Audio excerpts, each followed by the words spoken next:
Hey there, I'm Kyle from Drive Wheaton TV showing off a pretty sweet little sedan from Wheaton Honda. It's a sporty, yet sophisticated ride. This 2018 Audi A4 comes with the S-Line package, which further enhances its sharp look with a gloss black single-frame grille and black accents like the rear spoiler and black heated power folding mirrors. It also has 19-inch wheels and a dual exhaust.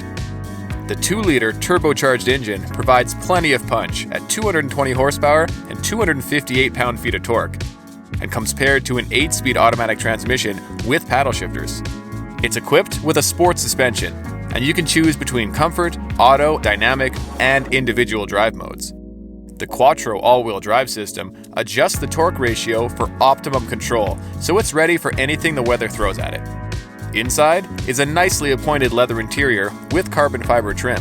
You get heated front seats, a sunroof, and a flat-bottom sports steering wheel. The Infotainment Center features a large touchscreen, navigation, Bluetooth, satellite radio, a backup camera with sensors, and a 14-speaker Bang & Olufsen sound system. Now, if you have any questions, please feel free to reach me with email, Facebook, or Twitter, or just head down to Wheaton Honda and take it for a spin.